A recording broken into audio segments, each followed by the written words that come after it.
நான் படிச்ச வரைக்கும் நிறைய புக்ஸை படிச்சிருக்கேன், நிறைய லிட்ரேச்சர்ஸை படிச்சிருக்கேன். ஒவ்வொரு லிட்ரேச்சர்லயும் புக்ஸ்ல பாத்தீங்கன்னா ராசிக்கர்களுக்கு ஒரு தனித்துவம் எப்பவுமே உண்டு. ஆனா அந்த ராசிக்கர்களை எந்த உலோகத்துல எந்த நேரத்துல எப்படி போடணும்ன்றத நம்ம ஃபாலோ பண்ணும்போது தான் நமக்கான 100% ரிசல்ட் கிடைக்கும்.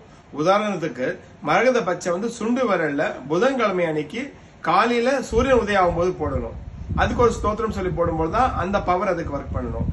இது எல்லாமே நான் சொல்ற விஷயங்கள் நம்பிக்கை. நம்பிக்கை என்றால் வாழ்க்கை, நம்பிக்கை இல்லைன்றது எதுவுமே இல்லை. ஸோ அவங்க இந்த வீடியோவை பார்க்க வேண்டாம். உங்களுக்கு இந்த மாதிரி கற்கள் மேல இந்த கற்கள் போட்டு என்னோட வாழ்க்கை மாறுமா? மாறும், மாறாதது ஆண்டவனுக்கு தான் தெரியும். பட் ஆண்டவன் படித்த சில விஷயங்கள் நம்ம ட்ரை பண்ணும்போது மேபி நமக்கு அது கிளிக் ஆகலாம். ஸோ நம்பிக்கை உள்ளவர்கள் எப்பவுமே சக்சஸ் அடைஞ்சிருக்காங்க, நம்பிக்கை இல்லாதவங்க கஷ்டப்படுறாங்க. ஸோ உங்களுக்கு உங்களோட லைஃப்ல இந்த மாதிரி ஒரு சூழ்நிலைகள் இருக்கு, எனக்கு ஒரு டர்னிங் பாயிண்ட் கிடைக்கல, எனக்கு வருமானம் இல்லை, எனக்கு ஃபேமிலியில சிக்கல் இருக்கிறவங்க தன்னுடைய கரெக்டான ஒரு அஸ்ட்ராலஜரை பார்த்துட்டு உங்களோட ஜாதகத்தை கொண்டு போய் எந்த ராசி கல்கள் போடும் தெரிஞ்சுக்கிட்டீங்கன்னா உங்க பக்கத்துல இருக்க நகைக்கடையில போய் காமிச்சிங்கன்னா கண்டிப்பா அதுக்கு ஒரு கரெக்டான கல்லு கொடுப்பாரு. நான் சொன்னபடி இந்த மாதிரி கரெக்டான விஷயத்த நீங்க வேணும்னா எனக்கு நீங்க ராசி கற்கள்ல மெசேஜ் அனுப்புங்க.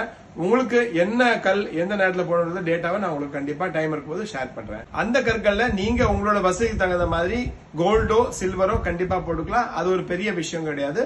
சோ உங்களோட லைக் தான் இல்ல மோர் இம்பார்ட்டன்ட்.